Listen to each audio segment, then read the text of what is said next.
रायगड सम्राट अल्पावधीत लोकप्रिय ठरलेले रायगड सम्राट रयतेच्या सेवेसाठी सदैव पुढे। रायगड सम्राट राजकीय, सामाजिक, शैक्षणिक, शेतीविषयक अचूक बातम्यांसाठी रायगड सम्राट न्यूजला सबस्क्राईब करा।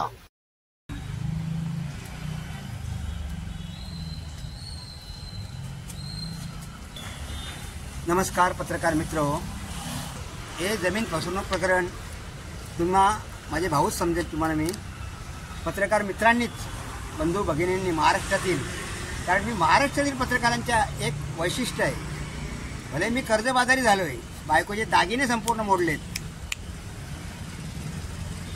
बायकोचे संपूर्ण दागिने मोडलेत, हे मी वरिष्ठ आपला सन्माननीय विद्यमान तहसीलदार विजय पाटील यांना पण सांगितलेलं आहे। माझी बायको पण आता माझ्याजवळ म्हणजे नवीन घरी गेली राहायला, आता मी जुन्या घरात राहतो, ते पण हसून गेले तिथून। प्राण साहेबाजी इथं बसलो होतो, त्याने आढावा बैठक लावली होती, त्यावेळी ते आले होते, माझी मुलं हे करायला माझ्याजवळ बसले होते साहेब। त्यांना सांगितलं माझी अशी परिस्थिती आली आणि माझे जवळजवळ 6 वकील त्यांनी मॅनेज केले, मोठे मोठे वकील। एका वकिलाला तर मी 3 लाख दिले होते, ते आमचे नातेवाईक होते, पण कुठेतरी आमच्या गावातील लोकांनी त्याला सांगितलं की याला दम भरा, हा गप्प बसेल, कारण मी माझ्या जमिनीचे पैसे घेतलेले आहेत। 4,30,000 गुंठ्याप्रमाणे मी पैसे घेतलेले आहेत आणि त्या वचनचिठ्ठी करारावर 20/11/2019 रोजीच्या एजंट लोकांचे सह्या आहेत, पण दुसरा एजंट हरचंद्र नारायण सुर्वे उर्फ बालू सुर्वे यांनी काय केले, मोठी बेकार काम केलं।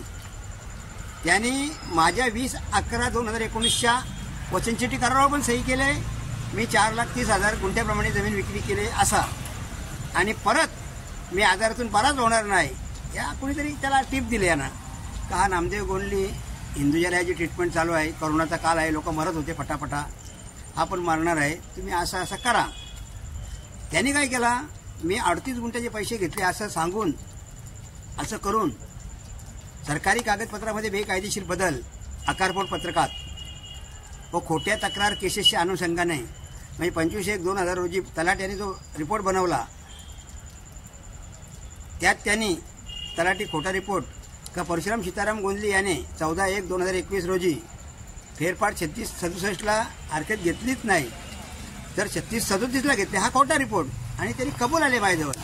मंडळ अधिकाऱ्यांनी 6ला नोंदच नाही घेतली आणि फेरफार मंजूर केला, तो पण कबूल आला, पण सगळ्यांचे बदले झालेत। आता आपण बोलणार कोणाला? आणि ह्या विजय तलेकर तहसीलदार यांना मी भेटलो असताना, साहेब बरं तुम्ही असं कसं केलं आहे, तुम्ही दोन्ही हिस्से नावावर केलेत।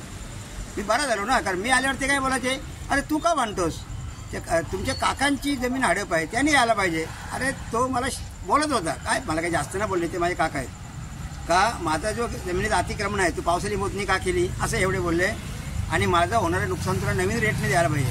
आता 10 गुंठेचं नुकसान एका कडेची जमीन, म्हणजे 5 गुंठ्यांचं जरी नुकसान, तर आता तिथे भाव आहे 22 लाखाचा, म्हणजे 1,10,00,000साठी माझी त्यांनी निचाळ्या येथे जमीन आहे दुसरी, ती घेतली असती। तसे ते बोलत होते का तुमची जमीन फक्त 10 गुंठेच भरते, एका कडेची जमीन असल्यामुळे हे लोकांना माझी त्यांनी फसवणूक केली, कारण माझ्या जमिनीतून त्यांना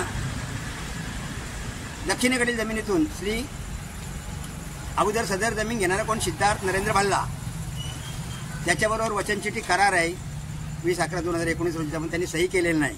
हे मी कोणाला विचारलं, बालू सुर्वेला, अरे बाबा ते शेठनी सही का केली नाही, तर बोलतो शेतकऱ्याने बाजूला जायला नको, त्यांनी दुसऱ्या कोणाला जमीन विकायला नको, म्हणून फक्त शेतकऱ्याची सही घेतली जाते, शेठच्या सहीची गरजच काय, ठीक आहे बाबा, मग ते याच्यावर सही, तो मला पैसे द्यायला यायचा ना 10 लाख 5 लाख, कारण मी आजारी होतो, माझी हिंदुजाला ट्रीटमेंट होती, एका दिवसाचे 22, एका केमोथेरपीचे 22,000 25,000 असे व्हायचे। कंपनी काय आम्हाला मेडिक्लेम द्यायची, पण ते 17,000 18,000 द्यायचे ते, पण सुरुवातीला तर आपल्याला भरायला लागायचे पैसे, म्हणून मी जमीन विक्री केली होती, कारण माझा भरोसाच नव्हता, मी आशाच सोडली होती, पण आशेचे किरण कुठेतरी जिवंत होते। माझा अन्नदाता जे.के. पाटील साहेब व शैलेशभाई मेहता साहेब, माझ्या मालकाने परत मला 2.5 वर्षानंतर परत घेऊन सुदाम्यासारखी माया केलेली आहे। मला आता 1 लाख रुपये घसघशीत पगार दिलेला आहे,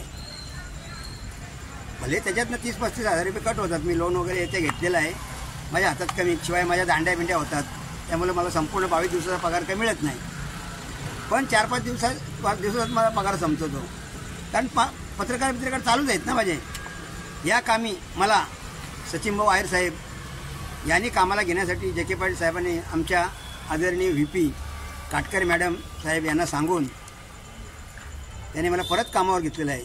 त्यांची माझ्यावर कृपा आहे. काटकर मॅडम, चलवाड साहेब होते त्यावेळी, आमचे मेहता साहेब, आमच्या डिपार्टमेंटचे लोक, आमचे मेहता साहेब. तर आमच्या डिपार्टमेंटच्या लोकांनी पण मला हिंदुजाला चांगल्या हॉस्पिटलमध्ये ॲडमिट केला. त्यामुळं आणि ते डॉक्टर पण बाळकृष्ण पडते म्हणजे वाचवणार पण मला देवच होता. आता कालचाच विषय सांगतो मी. काल कोर्टात केस होती, वरिष्ठ तर दिवाण न्यायालय.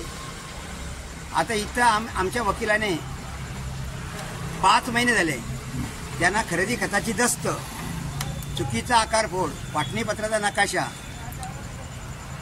अशा 5 गोष्टी मागितल्या होत्या. पण काल ते साहेब काय बोलले मला, चांबले साहेब, मी बरे काय करतो बघू चांबले साहेब, आपण गोंधळी बोलतो. आता त्यांच्याकडनं खरेदी खताची दस्त मागासाठी न्यायालयाला आपण एक अर्ज करू. मी सांगितलं साहेब याचा अर्ज आपण 5 महिन्यापूर्वीच केलं आहे, तुम्ही त्यांना हे करा का बाबा, तुम्ही का दिलं नाही असं का बरं, असं का तुम्हाला आठवण करून द्यायला पाहिजे. तर आता चांबले साहेबांना मी बदलणार आहे. सन्माननीय प्रकल्पग्रस्तांचे नेते, नैना प्रकल्पग्रस्त नेते अनिल ढवले साहेब यांना मी सांगितलेलं आहे का मला पुढच्या 10 जूनला तुम्ही वकील द्यायचा. आता अजून 2 वकील मला चांगले हे कसे अडकतील वरती तिथे लावले मी ब्रिजच्या इथे, या उलट्या कशा अडकतील. कारण सरकारी कागदपत्रामध्ये बेकायदेशीर बदल, आकारफोड पत्रकात व खोट्या तक्रार केसेसच्या अनुषंगाने तहसीलदार, मंडलाधिकारी, तलाठी हे खोटं संपूर्ण केलं आहे. हे कसे जेलमध्ये जातील याच्यासाठी मी प्रयत्न करणार आहे. बघा ही माझी माऊली, हिचा अजून 4 वर्ष लागली असती. पण मी हिला मोठ्या हॉस्पिटलला ॲडमिट करू शकलो नाही. माझ्याकडे जमिनीचे पैसे होते, कारण जमीन विकली केली होती ना मी. माझ्या मुलाचं काही लग्न त्यावेळी जमला नाही. माझ्या दुसऱ्या बहिणीच्या मुलांच्या लग्नाला मी दिली त्यांना 5-5 लाख रुपये, 3 बहिणींना. माझ्या मुलाचं काही जमलं, माझ्याकडे पैसे असताना तो मुलगा, मी आजारी होतो ना, तो मुलगा बिचारा तिला साध्या हॉस्पिटलला घेऊन जायचा. पण मला यांनी सारखे एवढे हे केला होता ना, गांगावून सोडला होता ना, का मला तिला या माऊलीला हॉस्पिटलला ॲडमिट करायला वेळच भेटला नाही. का ती जर हॉस्पिटलला ॲडमिट केली असती ना ती वाचली असती. अरे मेडिक्लेम पण होता आणि माझ्याकडे पैसे पण होते. इतके तहसीलदार विजय तलेकर हा काय सांगतो, आता आकारफोड झाले म्हणून ते मी सांगितलं 17.70 1 गुंठा वर्कर्स 0.65 पोट करावं. हे कसं काय झालं साहेब. तर ते काय सांगतात, आता आकारफोड झाले. ते प्रकाश खैरे पण तसंच सांगायला लागला. अरे प्रकाश, आणि सन्माननीय आदरणीय आमदार साहेब प्रशांत दादा यांच्याकडे मिटिंग झाली. तो भल्ला येणार होता, तर मी तसा त्याला फोन केला होता की बाबा आमदार साहेबांकडे मिटिंग आहे, तुम्ही या. ज्याच्यासाठी मिटिंग आणि ज्यांची जमीन हडप झाली ते काय आले नाही, पण माझे साडवले होते रामदास पवार. पण तिथं मी सांगितलं अरे प्रकाश तू भल्ला काय आला नाही, त्याला कुठे त्यांनी बाजूला ठेवला आणि हा प्रकाशच त्याची वकिली करत होता. पण प्रशांत दादा साहेब मी मानेन त्यांना. त्या परवा काल आले होते, विजय पवारचे इथं आले होते. साहेबांचा मी हात लावला त्यांना, कारण ते माझे देवासारखे आहेत. त्यांनी मला अमूल्य वेळ दिला. 3 वेळा अर्धा तास, 1 तास. मग त्यांनी पहिल्या पत्रकार परिषदेला तो होता कोण, प्रकाश खैरे. दुसऱ्या पत्रकार परिषदेत त्याला घेतलाच नाही. त्यांचे रिटायर्ड तहसीलदार त्यांचे सल्लागार आहेत धोंगडे साहेब, ते, मी आणि प्रशांत दादा. एवढ्या मोठ्या मोठ्या माणसांचा मला आशीर्वाद आहे, बरोबर. आणि सचिन भाऊ आयर साहेब यांनी सुद्धा तुझं प्रकरण मी विधानसभेत मांडेल असं सांगितलं आहे. रामदास दादा पाटील वलपचा इथला नितलसचा मनसेचा अध्यक्ष ते माझ्या पाठीशी आहेत. आता पुढचं हे बालराम शेठ पाटील साहेब, अनिल ढवले, शेखर शेलके साहेब, आमचा जब्बारबाई, या सगळ्यांनी मला मदत केलेली आहे, बरोबर. पण जे वकील आहेत तोच हा मॅनेज करतो. कोण, हे सिद्धार्थ नरेंद्र भल्ला. पण त्याने हे विचार करायला पाहिजे मला आशीर्वाद कुणी कुणी दिलेला आहे.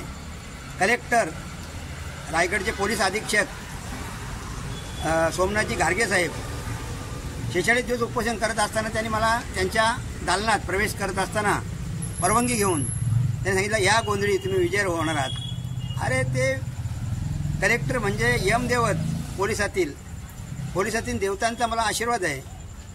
सन्माननीय वरिष्ठ पोलीस निरीक्षक शहर पनवेल नितीनजी ठाकरे साहेब यांनी माझ्या आंदोलनाला शुभेच्छा दिल्या. त्या मी फुकटच घालून देणार नाही, मी विजयीच होईन. कारण 123ची खिंड ही बाजीप्रभूंनी जशी लढवली होती तशी याने वाट लावणार आहे यांची. कारण काय, या माऊलीचा माझा मृत्यू झालेला आहे. आणि या साहेबांचा पोलिसातील देवतांचा आशीर्वाद मला खऱ्या ठरवायचा आहे. वकील तो मॅनेज करतो. 80 पानांची एक अशा 60 फायली माझ्याकडे झालेल्या आहेत. बायकोने एक मला पेटारात दिलेला आहे. तिने पण माझ्यासाठी खूप आजारपणात मेहनत घेतलेली आहे. भले तिचे दागिने मोडले पण ती खुश आहे. बरं तू घाबरू नको, नवऱ्यावर विश्वास आहे ना तुझा? कारण काय, माझा स्वतःवर विश्वास आहे, मी विजयीच होणार. सत्यमेव जयते, विजय हा सत्याचाच होतो.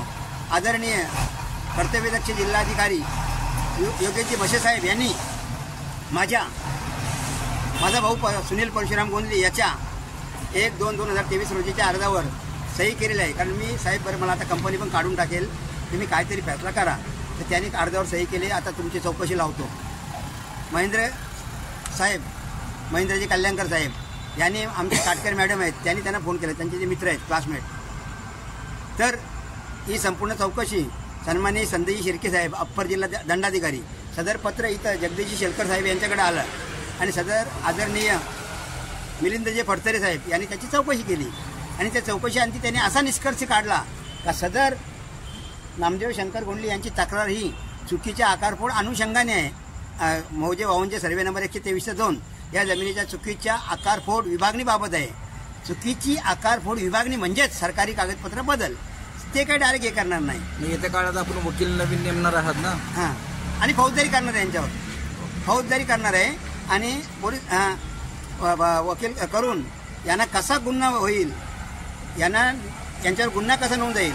तर एक शब्द, कारण काय या माऊलीचा काय माऊली बोलली असेल मला, या कामी खूप मोठी आहे. या पिक्चर पण जमीन गेली चोरीला हा पिक्चर निघणार आहे. मी ज्यावेळी फास घेत होतो, कारण आईला मी बोललो अरे जमीन कशाला विकायला सांगितली, माझे प्रॉव्हिडंट फंडात जवळजवळ 20-25 लाख जमा आहेत, ते काढतो आणि ते पोरांना देतो बहिणींच्या मुलांना. मी रागावलो तिच्या मी मान धरायला गेलो. मला इतका वाईट वाटला, हे हात काय कामाचे, हे जळून खाक व्हायला पाहिजेत. मी फास घ्यायला गेलो तर मी पडलो. बायको वर झोपली, ती आमच्या खाली माझ्या तिथे गाडी आहेत. पडलो तर ती साक्षात अवतरली तिथं. अरे फास कशाला घेतोस. तर पूल बाजूला झाला, भले तो त्याला पत्राचा होता, तो ते लादीवरनं सरकला असेल, पण कुठेतरी काहीतरी ती काय सांगते, मी माऊलीला नवच बोललेलं आहे का माझ्या मुलाला या आजारातून वाचव, त्याला बरं कर, माझं आयुष्य त्याला दे. म्हणजे हीच माऊली असते, हीच आई असते. म्हणून तिथे लिहिले बघा, तिची पुण्यतिथी होती, मी बॅनर लावलाय तो. लेकुराचे हितवाही माऊलीचे चित्त, ऐशी कलवल्याची जाती करी लाभा विनपिती, हबप्प वैकुंठवाशी मंगलाबाई शंकर गोंडली. आता हे 3 माऊली तर झाल्यात तिच्या या पुण्यतिथ्या बिचारीच्या. आता माझ्या पण 2 पुण्यतिथ्या झाल्या तसं समजा. मी काही यांना सोडणार नाही. कारण लेकुराचे हितवाही माऊलीचे चित्त, ऐशी कळवळ्याची जाती करी लाभा विनपिती.